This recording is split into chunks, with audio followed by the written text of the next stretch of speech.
Está no ar mais um programa Potência Empreendedora. Eu sou André Dueck e todo sábado eu trago um convidado especial para compartilhar conteúdos exclusivos sobre carreira, sobre negócios e inspirações de vida para você, ouvinte da nossa rádio USA, a rádio dos brasileiros na América, 1260 AM na Grande Boston, em Massachusetts, 1400 AM aqui no sul da Flórida, em Boca Raton, Fort Lauderdale e na Grande Miami, 940 AM em Danbury, Connecticut e 1160 AM em Orlando, na Central Florida. E você também pode nos ouvir baixando o aplicativo Nossa Rádio USA no seu celular ou no portal Nossa Rádio USA em qualquer lugar do mundo. E hoje nós temos um convidado. Quando o convidado é bom, a gente repete. Programa número 75, a gente tem que repetir o convidado, porque ele estava meio de férias aqui nos Estados Unidos, meio lançando um livro em inglês, meio vindo nos prestigiar na inauguração do Beer Nation Hub. Também veio porque falou que queria ir no show do Coldplay. Eu acho que é mais por isso, viu? Na verdade, ele queria o show do Coldplay e aí arrumou esses motivos, mas brincadeiras à parte, eu tenho aqui a honra e o privilégio, mais uma vez, de trazer o meu mentor, o meu mestre, meu amigo que eu chamo de irmão mais velho, conselheiro estratégico das nossas empresas, um dos maiores pensadores que existe na gestão moderna brasileira. Nosso convidado é uma das maiores autoridades em management do Brasil, uma referência global quando o assunto é liderança, estratégia e transformação empresarial. Estamos falando de José Salib Neto, mais conhecido como Salibão, coautor de 11 livros de negócio que já venderam mais de 1.300.000 exemplares. Vou repetir, 1.300.000 exemplares e contando. Deve estar desatualizada essa lista aqui, depois a gente atualiza. Entre eles, o best-seller Gestão do Amanhã, um dos melhores livros. Você que nunca comprou, compra aí na Amazon, entrega em qualquer lugar do mundo. Uma obra que revolucionou a forma de pensar gestão no país. Não só no Brasil, mas também aqui nos Estados Unidos. Seu lançamento mais recente, A Arte de Fazer Perguntas Transformadoras. Preciso ler, ganhei esse livro autografado. Então, nesse mundo de inteligência artificial, onde as respostas são commodities, o ChatGPT, todas as ferramentas já dão a resposta. Se você não souber fazer a pergunta certa, vai vir a resposta que não é a melhor para você. Esse livro que também já é best-seller, lançou agora recentemente em 2025 e tem sido adotado por líderes que buscam decisões mais estratégicas e conscientes. Nesse mesmo ano, Salib também lançou, na semana passada, lançou aqui nos Estados Unidos a edição internacional do livro Liderança Disruptiva com o título Disruptive Leadership, primeiro livro em inglês do Salib, ampliando ainda mais o seu alcance global aí na língua que é muito mais falada dentre os gestores. Salib é cofundador da HSM, é o S da HSM, empresa líder em educação executiva e foi responsável por sua expansão para outros 5 países. Seu nome é imediatamente associado à introdução no Brasil dos principais conceitos de gestão contemporânea, tendo impactado milhares de empresas, executivos e empreendedores ao longo de mais de 4 décadas. Eu falo por mim mesmo porque eu era um usuário, um cliente, um apaixonado pelos eventos da HSM no Brasil nos anos 90, anos 2000, fez parte da minha formação e eu acredito que de muitos ouvintes aqui que estão nos ouvindo hoje. Com uma vivência única ao lado de pensadores como Peter Drucker, Jack Welch, Jim Collins, Michael Porter e Philip Kotler, além de líderes como Bill Clinton, Tony Blair e Al Gore. Salib carrega uma visão estratégica rara, unindo teoria de ponta e prática de alto impacto. Foi mentor de Edson Bueno, fundador da Amil por mais de 20 anos e já atuou com empresas como Algar, Oracle, Gerdau, Unimed, Liberty Seguros, Bosch, DASA, entre outras tantas que ele pode contar aqui, porque a lista é inacabável aqui. Reconhecido internacionalmente, recebeu da University of South Florida a sua mais alta honraria. South Carolina, que nós somos na Flórida aqui. E tá escrito South Carolina aqui, porque eu sou Floridian, viu, Salibão?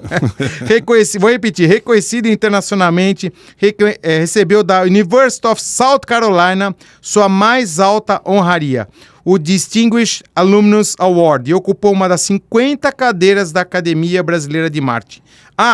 E na sua juventude também foi um dos principais tenistas do país, inclusive jogando aqui nos Estados Unidos, com conquistas no Brasil e no exterior. Salibão, Uma honra ter você aqui com a gente. O que é bom, a gente repete. Obrigado, né? E obrigado pela paciência de me convidar de novo aqui.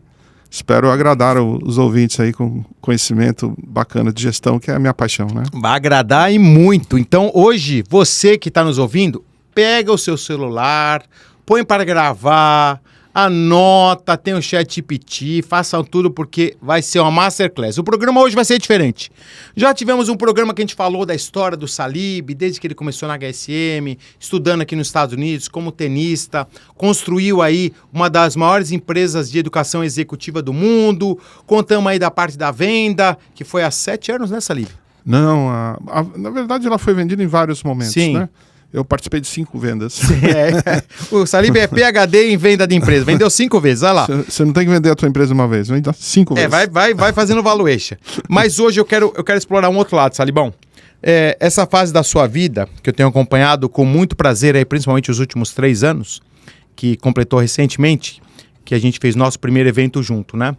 Mas principalmente nessa fase, você, como um mentor legítimo, no mundo hoje de mentores de palco, você como um autor best-seller incansável de continuar escrevendo livro, ano a ano, temas diferentes, os livros já viram best-seller logo nos primeiros 15, 20 dias, lançando seu primeiro livro em inglês, os seus grupos de imersão, Salibão, que eu morando aqui nos Estados Unidos, eu fico maluco para participar lá e vou participar um dia, vou tentar encaixar na minha agenda. Eu queria explorar esse momento de vida do Salib, o pensador, tá? Que é uma palavra que não é muito usada no português, né? O pensador no português é uma coisa que a gente fala de... O Gabriel, o pensador, o Gabriel... Né? Salibão sempre com o seu bom humor. O pensador. Salibão, o pensador. Que é uma coisa que a gente usa muito nos Estados Unidos, né? Pô, vão trazer os pensadores, Thinkers. As mentes brilhantes, né? Thought leaders. No Brasil... Essa palavra é interessante porque aqui nos Estados Unidos, você falar que é um thought leader, né? Que é um líder de pensamento, é uma coisa bacana, né? E no Brasil, falar assim, que o cara é um pensador, é um cara que fica pensando, mas não faz nada. É uma expressão que não é usada, né? Líder de pensamento, né? Mas você está mudando um pouco isso, eu acho que é uma categoria, né? Sim. No Brasil, pensador, hoje a palavra coach está muito prostituída no Brasil. Sim. Tá? Apesar de nos Estados Unidos ainda ser uma palavra que até o próprio esporte ensina isso, né? O head coach é um cara respeitado, né? Sim. Os coaches, você mesmo, né? Foi coach de muitos executivos, a gente falou do Edson Bueno, mas hoje eu acho que essa palavra pensador, você está instituindo uma categoria, primeiro, né, Salib, como realmente um cara que estuda muito, ensina muito, porque conheço muita gente que estuda, mas não repassa. E tem muita gente que ensina, mas ensina um negócio que aprendeu assim... Ler um livro, sabe aquele negócio? O cara lê um livro, não tem experiência nenhuma na vida de nada, que são os coaches de palco, né? Então eu queria explorar um pouquinho da sua saga como escritor, como palestrante, como mentor e principalmente nessa categoria de pensador que a gente vai desenvolver, Salibão. Pois é, de novo, prazer estar aqui com vocês, né? Eu acho que está tudo amarrado, né, André? Eu acho que olhando lá para trás, né, enquanto você estava falando aqui, eu comecei a refletir um pouquinho de onde veio tudo isso, né? Acho que começou lá desde que eu era jovem, né? Eu sempre tive um mentor muito bacana, né? O Dr. Irani Novar Moraes. Ele foi um grande médico, né? Um dos maiores médicos do Brasil na área dele e também autor de livros, né? Um cara com uma cabeça muito ampliada, né? Fundador da MESP, foi a primeira empresa de plano de saúde do Brasil, né, de medicina privada, e éramos vizinhos, né, então eu andava à noite e ia até a casa dele. Ele tinha 2 filhas e basicamente começou a me tratar como um filho, segundo filho, né, ele era meu segundo pai, era o segundo filho dele. Legal. E ele me fazia viajar pelo mundo todo, né, então essa questão, né, e aí quando eu vi que as pessoas vinham para os Estados Unidos com bolsa de tênis e tal, eu comecei a me interessar bastante com essa possibilidade. Falei, imagina conseguir fazer a universidade nos Estados Unidos através de uma bolsa para jogar tênis. Então já tinha essa curiosidade. Né? Anos 80, é isso? Isso, final dos anos 70. Tá. Né, já tinha essa curiosidade dentro de mim. E é interessante que, olhando para as aulas que eu mais me dei bem, que eu mais gostava, a história, geografia e inglês. Caramba! Então isso mostra um pouquinho desde lá, né, a minha vocação para ser uma pessoa bastante curiosa, estudiosa, né? E aí o que aconteceu? Eu comecei a HSM, né, que foi assim, um projeto que a gente a gente não tinha exatamente em mente o que fazer, né? Eu e o Harry, o H da HSM, mas sabíamos que queríamos estar na área de desenvolvimento de pessoas e tal. E começamos a HSM e eu tive, resumindo, para quem quiser saber um pouco da história, vai no episódio que eu falei, que é interessante fazer o link, né? E eu, basicamente, fui a pessoa que ficou ao lado de todos os grandes pensadores da história, né, da gestão. Eu já me apaixonei rapidamente pelo conhecimento, parece que aquela coisa estava me esperando. E eu trabalhei com Peter Drucker, Jim Collins, Tom Peters, Robert Waterman e tantos pensadores, também fazedores, né? Que nem o e Jack virou Welch. amigo da maioria deles, né, Salibão? Com certeza, grande parte... Eu não dá para vir amigo de todos eles, mas os que tinham mais sintonia até hoje... Não, o próprio professor Kotler, né? O Philip Kotler também, que eu esqueci de mencionar, né? E acabei desenvolvendo um relacionamento, né? Aí eu acho que eu peguei um pouco do meu pai era ótimo de fazer relacionamentos, né? E aí eu comecei a me apaixonar muito pelo conteúdo deles, né? E principalmente no primeiro evento da HSM que a gente quase quebrou, né? Porque, imagina, a gente conseguiu um palestrante, na verdade, primeiro o patrocinador, depois o palestrante, que é meio bem unusual, né? Mas aí o palestrante era amigo do patrocinador, aí trouxemos o cara e fizemos o nosso primeiro evento no Rio com 30 participantes, acabamos o evento que era para acabar às 5 da tarde, acabamos às 3, porque foi todo mundo embora. Caramba! E aí eu percebi que... Quem que era o palestrante? O cara que já está lá já com Deus, né? Com o senhor bom Deus que mantém-o aí. Sim. O Richard Kopeiken, ele era um advogado americano, era um lobista, mas foi o que a gente conseguiu na época, né? Sim. E... Não, que era também raro no Brasil, né? Sim. Aliás, a gente estava entrando na época do lobby, era um governo... E que aqui no lobby nos Estados Unidos é regularizado, normal, né? É uma profissão normal. E no Brasil, como a gente estava saindo do militarismo, né? O lobby estava começando, e a gente trouxe o lobby de uma maneira honesta, né? Positiva, né? Influenciar governos e mostrar causas, esse tipo de coisa. E aí eu pelo fato dele ter ido lá e eu não ter me aprofundado no tema dele, eu percebi que se eu quisesse que a HSM tivesse um futuro, eu teria que saber tanto quanto o próprio palestrante de cada tema. Então, toda vez que eu trazia um palestrante, eu me aprofundava muito no tema. Agora, você multiplica isso por 30 anos. Nossa. Né? Me deu uma base muito importante, né? As pessoas perguntam, você fala o que os palestrantes falam? Não, eu penso que nem eles, mas eu falo coisas mais atuais para o mundo que nós vivemos, né? Então, eu estabeleci essa maneira de pensar através desse relacionamento que eu tive com todos eles. Eu aproveitava, né? E eu percebi que eles não eram pessoas normais, né? Então, muitas vezes a gente convidava ele para passar um fim de semana no Rio, Foz do Iguaçu, Florianópolis, a custo nosso, para poder me relacionar mais ainda, né? Sim, fora do palco, né? Fora do palco. Com o Peter Drucker, por exemplo, quando eu finalmente consegui convencer o Peter Drucker a ir para o Brasil, ele me perguntou se eu poderia arranjar uma agente de viagens para fazer um roteiro para ir para Foz do Iguaçu e para o interior do Paraguai para ver as ruínas jesuítas. E aí eu falei, se eu se incomoda de eu ir junto, né? Ele falou, mas não quero tirar o seu tempo, imagina ter lá um guru driver, né? Como é? Guruber, né? Guruber, que nem eu sou o Guruber dos Talibã. Eu entrei de Guruber do... Vai ter a oportunidade de você conversar com a pessoa, né? Eu virei Guruber do Peter Drucker durante 10 dias, né? Imagina quanto que eu aprendi, né? Foi muito, muito poderoso. Então, eu na verdade, né, e ao longo do tempo eu fui vendo as mudanças da gestão e fui me adaptando, né, aos conteúdos, um mundo bem diferente, né, eu venho do mundo da carta, né, do telex, Sim. Né, e a gente vive no mundo da velocidade instantânea de qualquer coisa, então eu consegui ver através dos tempos e fui me habituando nos conteúdos, né, até que quando chegou meus 30 anos na HSM, que era o tempo que eu já tinha previsto para ficar lá, né, já tinha vendido minhas ações, já estava na hora de fazer alguma coisa, mas queria fazer alguma coisa relacionada à educação executiva, né? Mas eu saí da HSM com um incômodo muito grande com relação às ideias de gestão, que elas meio que ficaram paradas um tempo. Muitos dos meus heróis começaram a não ter grandes demandas mais, né? E a gente percebeu que o mundo da tecnologia cresceu muito mais rápido do que o mundo da gestão, em termos de pensamento da gestão, né? Então, a gente fica muito frustrado de trazer caras que foram, né, incríveis no passado, tiveram audiências enormes, de repente se faz um evento que não tem muita gente, né, até o interesse das pessoas não era o mesmo. E aí eu comecei a me debater sobre o que poderia ter acontecido. Foi logo na minha saída da HSM. Chamei o meu parceiro Sandro Magaldi, que trabalhou comigo na HSM durante 10 anos, grande amigo, né? A gente é muito sintonizado em pensamento. A gente já tinha escrito um livro juntos, chamado Movidos por Ideias, que foi um livro mais ou menos de pensamentos, assim, não tinha muita sequência, né? Mas foram reflexões importantes. E falei, Sandro, o que pode estar acontecendo no mundo da gestão, né? Que perdeu tanta, que os grandes pensadores, professores, escolas de administração perderam tanta relevância, né? E aí começamos a estudar e vimos que realmente o pensamento gerencial como nós conhecemos ficou defasado, né, no tempo. E aí nós então estudamos, foi um manifesto Gestão do Amanhã, né, mostrando como todas as áreas da gestão estavam mudando e ninguém tinha percebido, né? Inclusive nós colocamos no livro, um dos capítulos, né, o ensino da gestão está falido, né? E agora nós estamos vendo que está, né? Sim.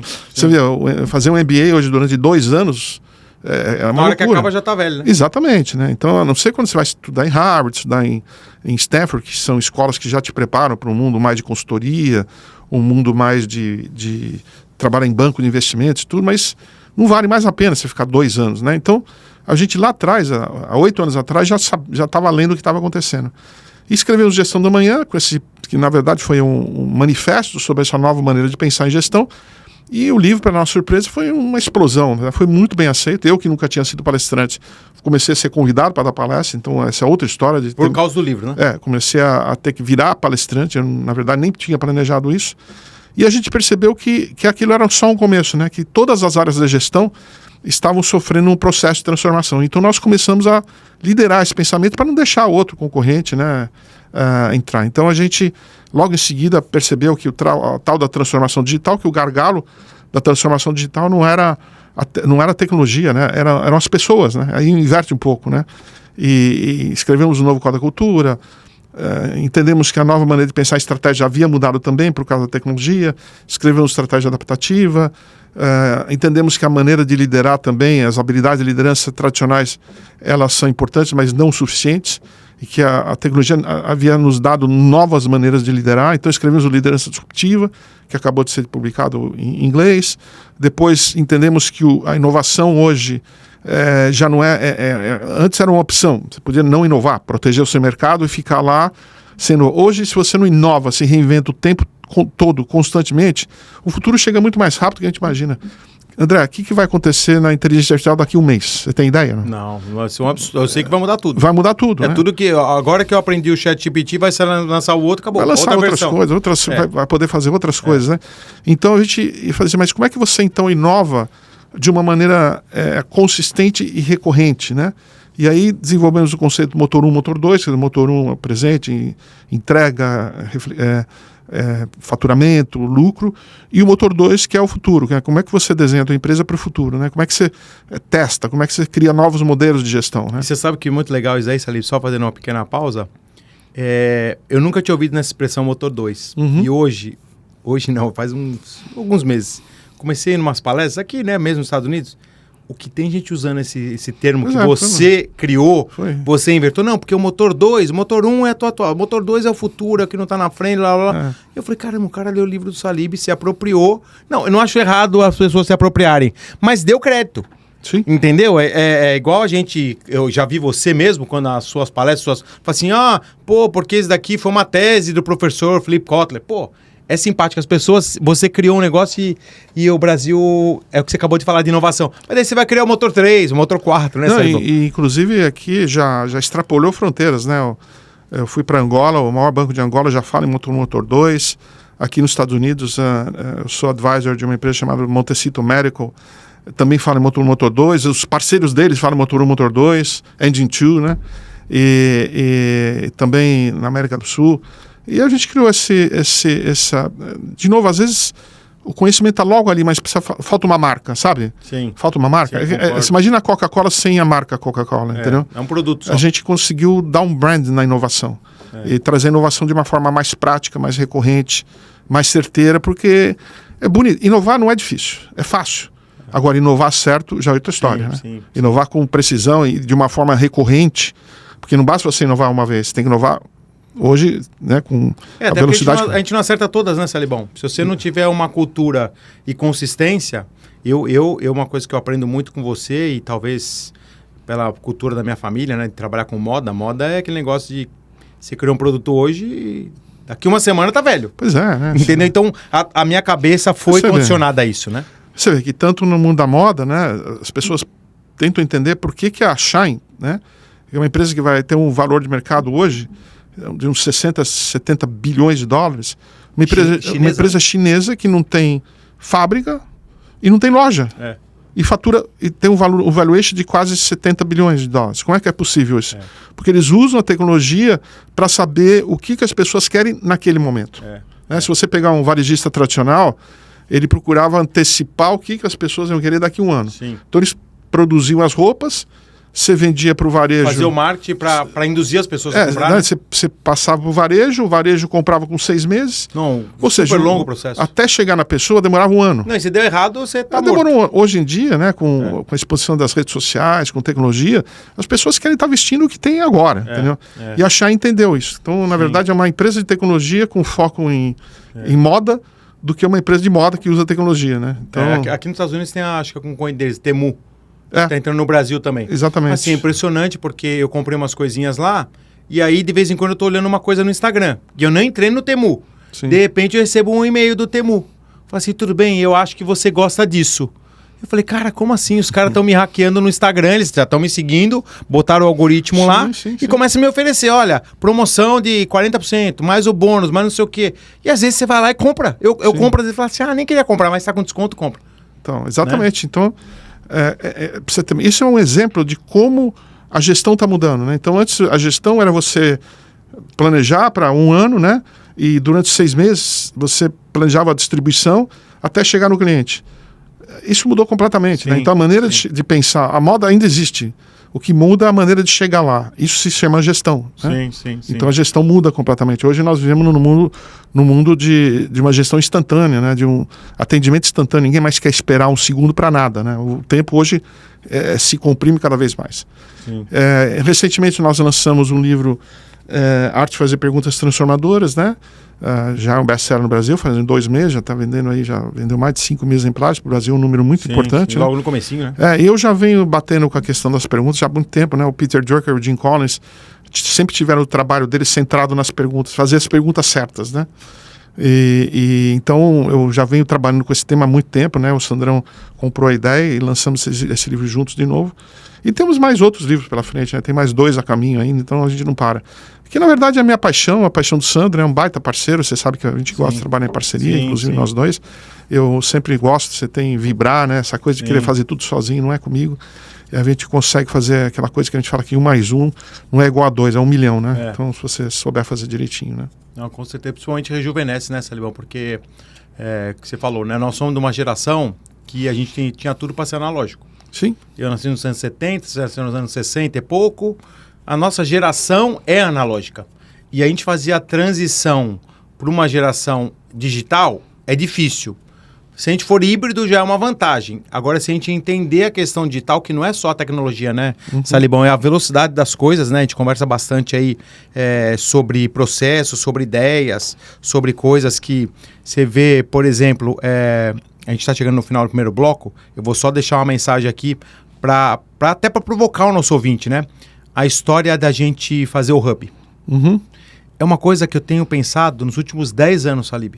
E eu não tinha conseguido colocar em prática. Por quê? Porque todo mundo que eu levava a ideia, falava assim, Hub vai ser um coworking para as pessoas trabalharem junto? Um shared workspace? Mas já tem aí o WeWork, tem não sei quem. Eu falei assim, não é isso. O conceito de hub já existe há muitos anos. A grande questão é o seguinte, como que eu inovo esse conceito para ajudar as pessoas a pensarem de uma maneira inovadora? Então é o conceito inovador com a mentalidade inovadora. Porque às vezes, Salibão, e a gente pode explorar isso um pouquinho mais no segundo bloco, o que eu percebo, né? Eu converso com você aqui hoje, eu aprendo um monte de coisa. Só que se eu não executar amanhã, e hoje as ferramentas de inteligência artificial ajudam muito a gente, né? Você tem lá o Claude, que você grava tudo, ou no Zoom, ou no Google Meet, e depois te dá um resumo, só que você precisa fazer alguma coisa com aquilo. Fala assim, legal, olha, tô ouvindo aqui o programa com o Salib, ele me deu um monte de dica, mas o que você vai fazer com essa informação? Você vai mudar a tua atitude? Você vai ser mais rápido? Você vai estudar mais? E estudar mais, o Salib acabou de falar, não é fazer só uma faculdade, um MBA, um curso longo. Até o Salib me deu uma dica de fazer um curso lá na Califórnia, né, Salibão? Aquele curso de empreendedor mais curto, né? Mas é principalmente você condicionar a tua mente a ter um processo de aprendizado contínuo, mas de execução também. Porque eu conheço muita gente, Salibão, que lê muito, escuta muito, ultra inteligentes e não executam. Aí você fala assim, o cara fica naquela bolha, parece um nerd. Você fala assim, putz, aquele cara é muito inteligente, mas é um cara mal sucedido. Você fala, cara, como pode? Por quê? Porque a mentalidade dele ainda é uma mentalidade de muitos anos atrás, onde a teoria era muito valorizada, né? E hoje, né, Salibão, você pega a pessoa mediana que estudou muito e executou, tem às vezes mais valor do que um cara muito inteligente que estudou muito, mas tem medo, não tem coragem, não inova, fica muito no by the book, tá? Mas esse papo aqui, Salibão, eu vou deixar para o nosso ouvinte. A gente volta daqui a pouco com o segundo bloco do programa Potência Empreendedora. O que você está achando? Manda sua mensagem para a gente volta já, não sai daí. Estamos de volta com o segundo bloco do programa Potência Empreendedora. Eu sou André Dweck, todo sábado trago um convidado especial para compartilhar conhecimentos exclusivos sobre carreira, sobre negócio, experiências de vida, para você, ouvinte da nossa Rádio USA, a rádio dos brasileiros na América, 1260 AM na grande Boston, em Massachusetts, 1400 AM aqui no sul da Flórida, em Boca Raton, Fort Lauderdale, na grande Miami, 940 AM em Danbury, Connecticut e 1160 AM em Orlando, na Central Flórida. Você também pode nos ouvir através do aplicativo na loja do seu celular, só baixar lá Nossa Rádio USA e também pelo portal nossaradiousa.com em qualquer lugar do mundo.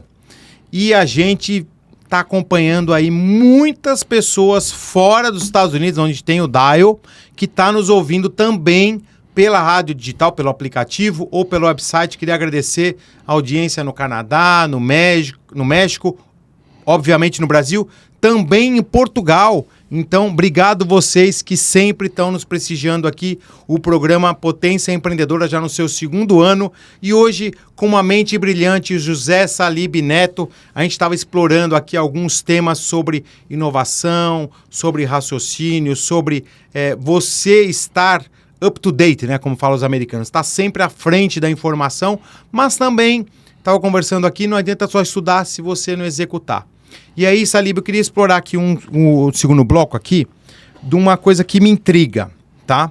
Que é essa geração da internet hoje, onde tem muito coach de palco, que vendem muitos tickets, muitas mentorias, e às vezes por falta de informação, por falta até, não sei se é de marketing, porque as pessoas que eu vejo que são mais gabaritadas, normalmente não são os que fazem mais barulho. Não sei se você concorda comigo, tá? E as pessoas que fazem muito barulho, normalmente não têm tanto conhecimento e chegam nessas pessoas. Eu não estou julgando o conteúdo, porque, logicamente, que pessoas como o Salib são raríssimos, né? Conteúdos como o Salib, que é um dos pensadores, como eu falei, brasileiros mais reconhecidos aí vamos falar assim, os últimos 30, 40 anos, né, pela relação que ele teve com pensadores globais, mundiais e personalidades, né, não só através da HSM, mas também depois como autor best-seller e tantas palestras e pessoas que ele conheceu, tanto no Brasil, nos Estados Unidos, agora também em Angola, na Europa, enfim, tem muita experiência. Mas, Salib, você tem alguma tese sobre isso? Por que pessoas como você, que deveriam ter o reconhecimento como tem os grandes pensadores americanos, estou falando Brasil e Estados Unidos, tá? Os grandes pensadores americanos, vamos pegar, por exemplo, o professor Philip Kotler. É um cara que foi o segundo palestrante da história da humanidade, né? Em número de palestras e faturamento, 104 livros, é isso, Salib? Mais ou menos. 104 livros, logicamente que é um cara muito mais velho do que você, eu acredito que você vai chegar nesse número, mas o cara, ele é reconhecido como uma lenda viva. E assim como os atletas no Brasil, o brasileiro não reconhece os vencedores como deveria reconhecer. Vão reconhecer quando o cara se vai. Fala, olha, putz, o Ayrton Senna faleceu, olha, o Pelé faleceu, mas a gente não reconhece as pessoas que a gente deveria reconhecer, diferente do americano. O americano, ele tem a cultura de bater muita palma pro cara que que ele é bem reconhecido. Isso pela cultura até materialista, né? Você compra alguma coisa nos Estados Unidos, não sei se você já teve essa experiência.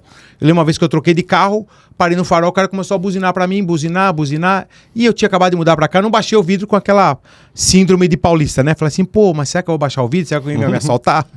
Demorei pra que ele falou, não, peraí, tô nos Estados Unidos. Falei, pô, será que furou um pneu? Ele falou assim, congratulations, parabéns, você deve ser um cara muito bem sucedido pra ter comprado esse carro, porque eu gosto de carro. Olha No só. Brasil não é parte da cultura. Então, pessoas que deveriam bater mais palma para o Salib não batem tanta palma quanto os americanos batem para os Salibs americanos. Você tem alguma visão sobre isso, Salibão? Olha, André, eu particularmente estou satisfeito com o número de aplausos que eu estou recebendo no Brasil, né? Eu aprendi a me mexer bastante aí nas redes sociais. E tem uma demanda, tanto que o nosso livro vai vendendo mais de 1.300.000 cópias, né? Eu tô satisfeito. Eu acho que eu não consegui nem dar conta com mais coisa. Estou bem no meu limite mesmo, pelo que eu quero fazer. Sim. Mas o que eu vejo é realmente, assim, pessoas... Acho que são duas questões aí. Primeiro, as escolas de negócios ficaram muito obsoletas, né? Ah. Muito desse trabalho deveria estar sendo feito por professores que estão nas escolas. A escola, como nós conhecemos, ela parou no tempo. Ela demora para se mexer, ela demora para reagir. Os professores demoram para pesquisar, né? E tendo como referência as escolas aqui nos Estados Unidos, né? Tanto é que hoje, por exemplo, você pensar num MBA de 2 anos é impossível. Talvez um ano, né? 9 meses, talvez no máximo, né? Então, grande parte disso se deve à academia ficar meio parada no tempo. Então, as pessoas vão recorrer para outros lados. E aí entra o mundo da internet, o mundo das redes sociais, que são pessoas que sabem se comunicar muito bem, não necessariamente fizeram coisas, mas se comunicam muito bem. Sim. E quando elas se comunicam bem, a pessoa vira né, cai na rede deles, né? Então, são pessoas que estão desesperadas por progresso pessoal, desesperados por progresso profissional. Autoestima baixa, às vezes, né? Muitas Às vezes autoestima baixa, e eles vão nesses caras que sabem se comunicar, que sabem usar as redes muito bem, são realmente mestres em usar as redes. Eu procuro até aprender com eles, né? E aí acabam indo para cursos que têm grandes promessas, promessas de grandes retornos, né? E que não é bem assim, né? E as pessoas acabam pagando qualquer coisa para estar numa imersão dessa. Outro dia foram fazer aí um batizado não sei aonde, Israel, assim, um negócio de louco, assim, as maluquices que eu vejo. Sim. Mas mostra como as pessoas estão vulneráveis. Carentes, né? Carentes à educação. Então, sabe, eu acho que tem mercado para pessoas sérias, mas que tem que saber se comunicar. Eu vejo muitas pessoas boas. Até outro dia um colega meu fez um post, né, um cara de uma trajetória assim, muito importante na área de recursos humanos, e falando assim, fazendo um post meio que um desabafo, tipo que as pessoas esqueceram dele, né? Que infelizmente o telefone não toca mais, as pessoas não querem mais ele, mas ele estava aqui oferecendo esse serviço. E aí você vê claramente, até conversei com o Sandro sobre isso, falei, cara, o cara não sabe se comunicar no mundo de hoje. Hoje, se você não estiver presente, se você não estiver trazendo conteúdos interessantes, articulando, você realmente fica esquecido, né? É normal. Fica esquecido. Até porque tem muita gente na internet. Logicamente, agora você tem esses caras que têm milhões de seguidores, eles têm uma habilidade de comunicação muito forte, entendeu? De engajamento, e sabem fazer a coisa, né? Ele fala mais ou menos o que você quer ouvir, entendeu? E muito do que eu falo é o que você não quer ouvir, entendeu? Que é a verdade. Exatamente, né? Que é a verdade. Então, muito do mundo anda por aí nessa questão, mas tem espaço para pessoas sérias, mas que tem que saber se comunicar nesse mundo online, né? Não, concordo. E pegando esse gancho das escolas, Salibão, que é uma coisa que eu sinto também, né? Eu me formei em 95, já faz 30 anos, né? E me formei na GV, que é até hoje, né? Mas era, principalmente na época, uma das melhores escolas de administração da América do Sul. Sim, do mundo, né? Do mundo, enfim. Foi uma base muito boa, mas eu aprendia e executava no outro dia na empresa. Então, eu tive um aprendizado duplo, né? Na prática e teoria. E a gente tem um exemplo da Babson College, né? Que é uma escola de empreendedorismo. E temos hoje nosso amigo Álvaro Chocair com um projeto lá da Link Business School, mudando um pouco esse cenário no Brasil, né? Que, inclusive, até... eu não sei se ainda é isso, mas eu vi uma estatística que a mensalidade mais cara de uma escola de administração de negócios, né, no Brasil. Com certeza. Você acha que esse movimento veio para ficar ou é uma coisa isolada só da Link e da Babson? Porque também não tem muitas Babsons, né? Na verdade, é interessante porque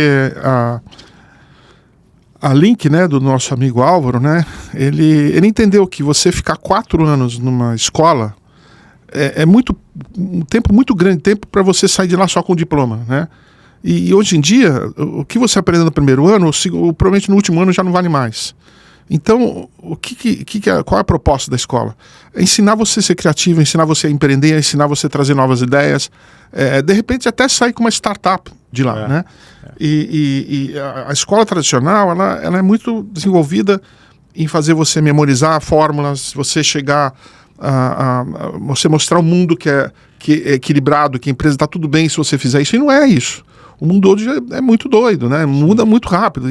E as escolas tradicionais não têm cabeça para isso. O professor o mindset dele não foi nem preparado para isso, né? Então o Álvaro veio com uma proposta bem diferente, né? Que serve não só para pessoas que querem ser empreendedores, mas pessoas que querem ser empreendedores dentro do seu próprio negócio. Intraempreendedor. Intraempreendedor, né? Hoje em dia nós somos donos da nossa... A empresa somos nós. E você hoje é um prestador de serviço sendo você para você mesmo ou sendo para outras pessoas. O próprio conceito do João Cordeiro na accountability. Exatamente, né? Então, pensar como dono. Pensar como dono. Então, dono da gente mesmo, né? Então, é isso, né? Eu espero que a Babson sempre teve aí, né? Ela foi feita muito em função de empresas americanas familiares que queriam mandar seus filhos para uma escola com um pensamento mais empreendedor. Sucessores, né? Mas mesmo assim, é muito da base da velha academia, entendeu? Sim. E enquanto você vê, né, já foram lá na Link, né, já saíram mais de 100 startups, né? Sim. E algumas valendo 60, 100 milhões, imagina, feitas por garotos de 18, 19 anos de idade, né? Então, e eles têm toda uma estrutura para potencializar o conhecimento das pessoas. O que eu falo para as universidades, eu falei, a coisa mais importante que você pode ensinar um aluno hoje é ensinar o aluno a aprender a aprender. Aprender a aprender, entendeu? Porque o conhecimento ele vai embora muito rápido, né? Se você não tem essa rapidez no aprendizado, o mundo passa e você fica, né? E além de aprender a aprender, ele tem que ter um processo de aprender e ensinar, porque ele vai aprendendo também colocando na prática, Sim, né? com certeza. E até só pegando esse gancho, Talibão, não é que a gente está querendo que todo mundo seja empreendedor, não, gente. Você que está nos ouvindo, eu fui executivo durante mais de 20 anos da minha vida, aprendi demais, me deu uma base, fui feliz, tá tudo certo. Não é todo mundo que tem o perfil para empreender. Empreender não é tão simples, não é tão fácil. A parte mental é uma pressão absurda, né? Eu achava que quando eu tinha patrão, eu tinha pressão por resultado. Quando eu virei patrão, eu percebi que a pressão é muito maior, porque a pressão dói direto no bolso. É o mercado que faz a pressão, é o cliente que faz a pressão, o fornecedor que faz a pressão e o funcionário que faz a pressão. Então, você não tem ninguém para pagar o seu salário. Né? Não, e não tem ninguém para pagar nada, né? Então, mas eu acho que é uma questão, porque muita gente confunde. Tem 3 coisas nessa Lib que eu assim, não é uma tese, tá? Mas que eu consigo, porque por eu ter passado pelas 3, eu consigo separar muito bem, né? Que é a carreira, né? Que seja executiva ou você, qualquer área que você trabalhe, área de criativa, como publicitário, como qualquer área de voltado com marketing, com tecnologia, tá? Como executivo, vamos falar assim.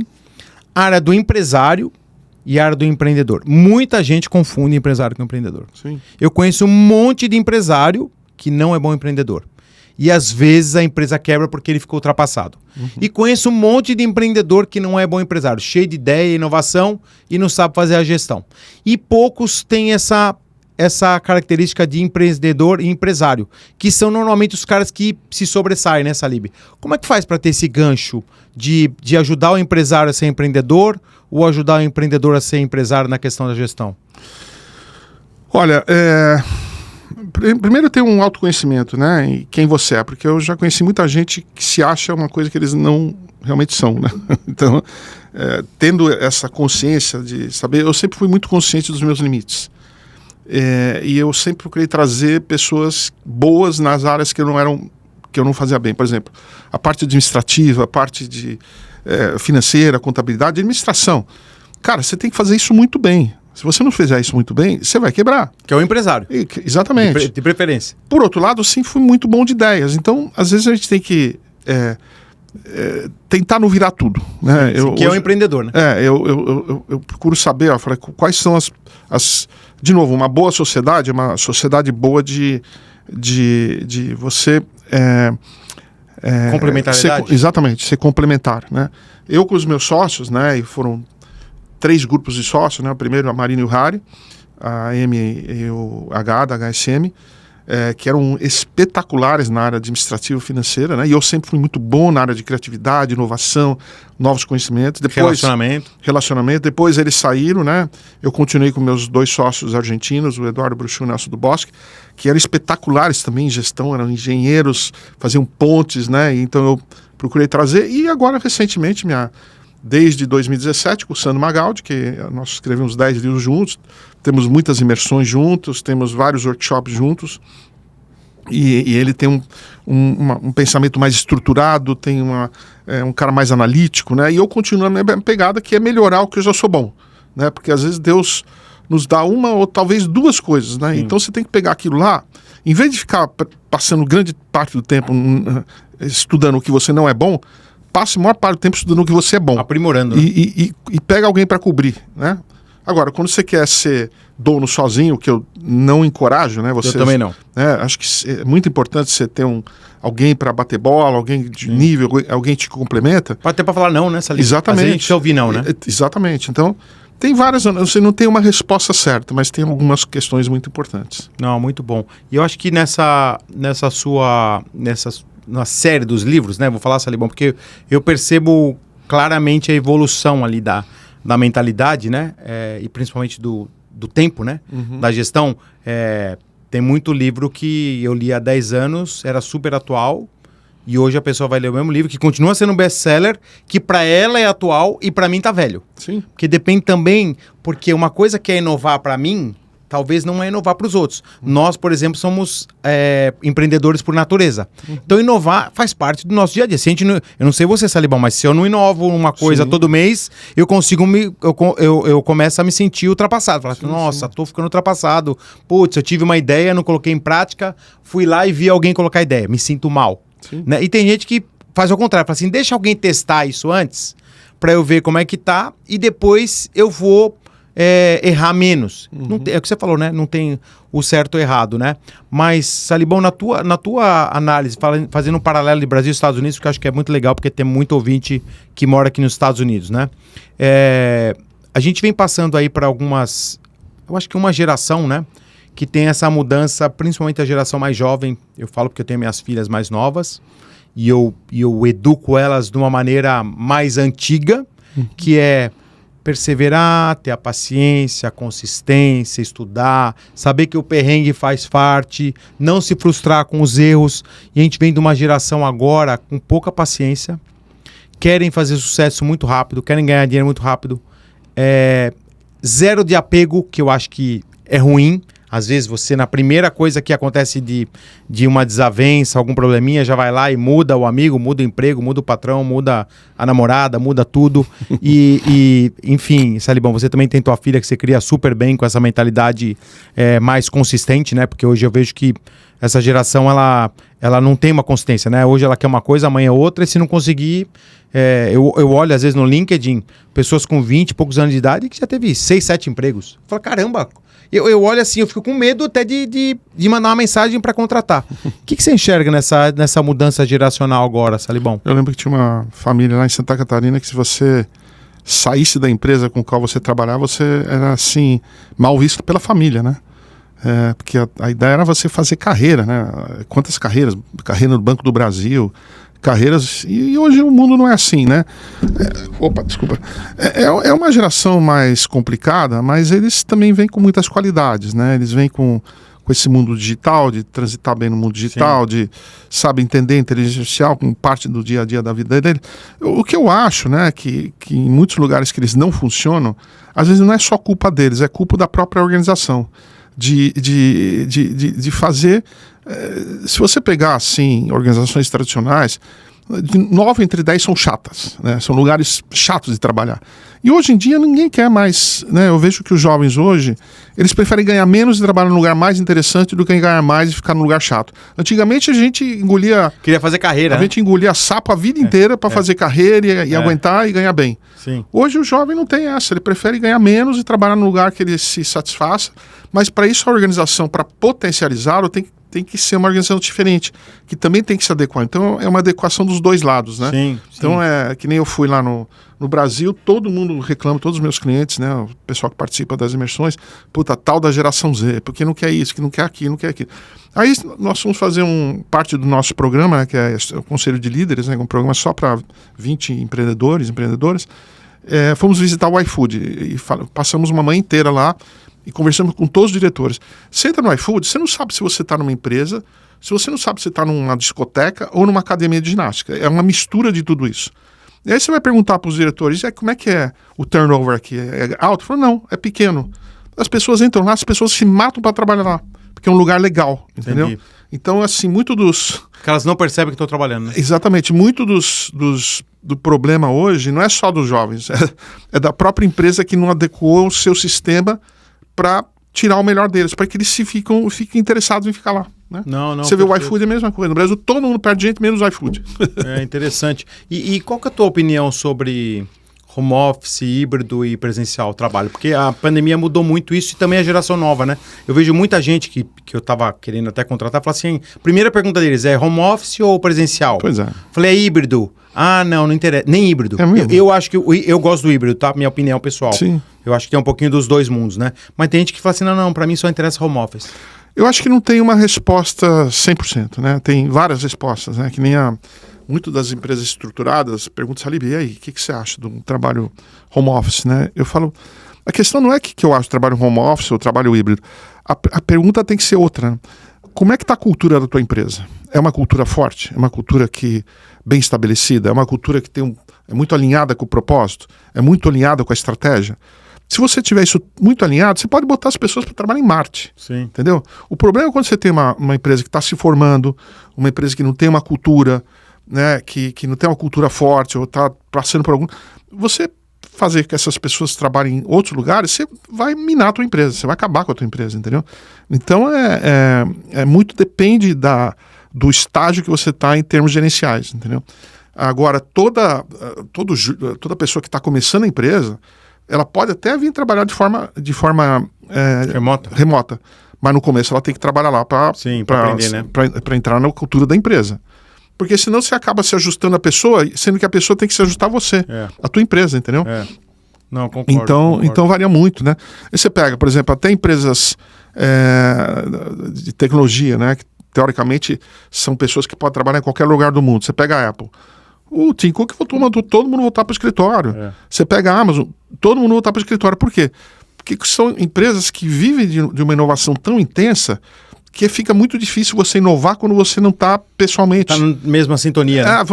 Tive uma ideia. Aí você manda uma mensagem para a pessoa que você quer falar para discutir a tua ideia. Olha, você liga então, amanhã eu não posso, mas terça eu posso. Aí na terça-feira... Já esfriou, né? Já esfriou, entendeu? A tua ideia já foi pro saco. Eu concordo. Eu acredito muito na questão de conversa de corredor, né? Sim, eu gosto. Cafezinho. Aquela de você entrar na tua sala para discutir, entendeu? Eu acho que muito da riqueza do conhecimento vem disso.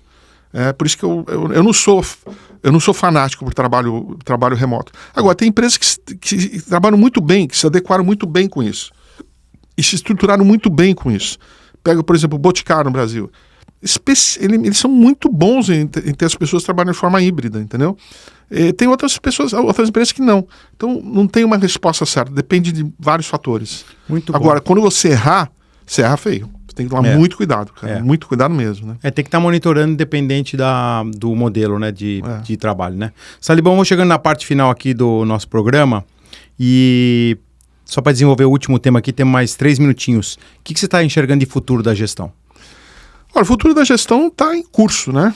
Ele está em curso. Agora é interessante, né? Porque eu venho lá do mundo da carta, né? Eu venho da área da eficiência, né? No final, começo dos anos 80, né? Depois eu já entrei no mundo da competitividade, né? Onde os mercados as barreiras começam a se derreter. os carros japoneses começam a invadir o mercado americano, né? E aí você tem que ser melhor que o seu concorrente. Depois a tecnologia começa a pegar tração a partir da criação do primeiro microprocessador comercial, né? Pela Intel, em 1972, que potencializa a tecnologia. Assim, é o marco da exponencialidade. E o que traz a tecnologia? Ela rompe barreiras, né? Ela rompe barreiras e faz com que o teu concorrente na verdade não vai ser aquele concorrente que está do teu lado, vai ser alguém de fora, né? Você viu o que aconteceu com os bancos, por exemplo, né? Sim, os fintechs, né? Concorrentes, exatamente. Hoje são mais de 4 mil fintechs que registraram no Banco Central. Então isso muda muito. Agora, a hora que eu achei que eu tinha já ajustado para a era digital, para a transformação digital, que eu estava pegando na mão, aparece a inteligência artificial que começa a mudar tudo de novo. É verdade. Muda tudo de novo, André. Verdade. É uma loucura. Essa vai ser a última geração onde você, como líder, vai ter pessoas e agentes ao mesmo tempo trabalhando juntos. Você vai ter que ser um gestor de agentes de inteligência artificial. Sabe o que é isso? Loucura.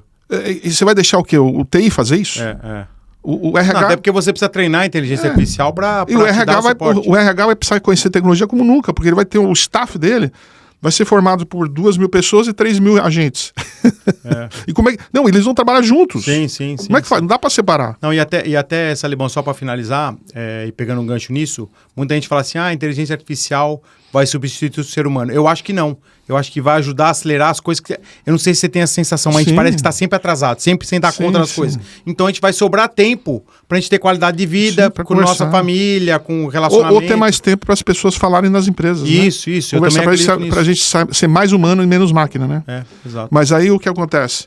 A gente entra agora numa nova fase. Quando eu achei que eu ia dar uma desacelerada agora, começa... já peguei uns 5 livros de inteligência artificial e a coisa está numa velocidade muito grande, vai impactar a maneira como nós lideramos a empresa. É a mesma coisa. Você tem 2.000 colaboradores humanos e 3.000 agentes. Esses 3.000 agentes não vão estar debaixo do TI. Eles vão estar debaixo de você. Do líder. E como é que você faz isso? É uma nova maneira de liderar. Entendeu? Tem razão. A maneira do cliente. Antes você fazia o cliente de uma maneira customizada, fazia do jeitinho que ele queria. Hoje, com a inteligência artificial, você tem que hiper-personalizar o produto para ele. Hiper-personalizar. É um negócio impressionante. Então, eu entro numa nova, a hora que eu achei que eu ia me acomodar, bumba, já vem de novo. Então, começa eu ficar paranoico, estudar que nem louco, né? Porque eu detesto ficar para trás, né?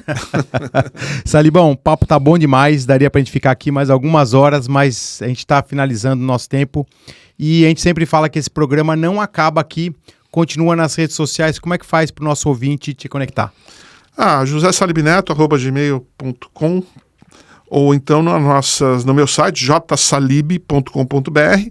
Se você quiser ler o site em inglês, jsalib.com.br/EN, que é em inglês, né? EN, English, né? Tem o nosso podcast também, o Gestão da Manhã Podcast. Toda semana tem episódio no YouTube e Spotify, né? Exatamente, né? Então, ou seja... E no Instagram? Ligando para o André, quero falar com o Salibão, manda uma... Instagram, LinkedIn. Instagram muito ativo, né? Tive que aprender bastante esse mundo. Sim, mandar um beijão para a Cris aqui, que eu te vejo ajuda assim, bastante. muitos dos meus colegas da minha idade, André... Não estão. Eles ficaram esquecidos, cara. E o pior que eles estão tão tarde que a hora que você vê que eles começam a entrar... Juro por Deus, eles fazem papel de ridículo. É melhor nem estar. Não, é verdade. Perderam o time. Perderam o time. Só chegaram muito tarde. Concordo. Salibão, obrigado demais. Valeu mais uma vez ter você aqui com a gente. Olha, e recomendo, né? O meu livro, o primeiro livro em inglês, o Liderança Disruptiva, que aqui nos Estados Unidos, o em inglês é Disruptive Leadership. Tá na Amazon, vale a pena ler. Maravilhoso. Tá com preço maravilhoso. Sim. E recomendo. Se você não gostar, eu devolvo o teu dinheiro. Vamos fazer o seguinte aqui, ó. O primeiro ouvinte que mandar... Na verdade é o seguinte, todos os ouvintes podem mandar a melhor pergunta. Eu vou dar um livro do Salibão, porque eu tenho lá em casa um. Eu vou dar para vocês um que já tá autografado lá, tá bom? Fechado? Obrigado, Salibão. Valeu demais. Espero que você tenha gostado desse episódio. A gente volta na semana que vem com mais um episódio do programa Potência Empreendedora. Um bom fim de semana a todos e um grande abraço.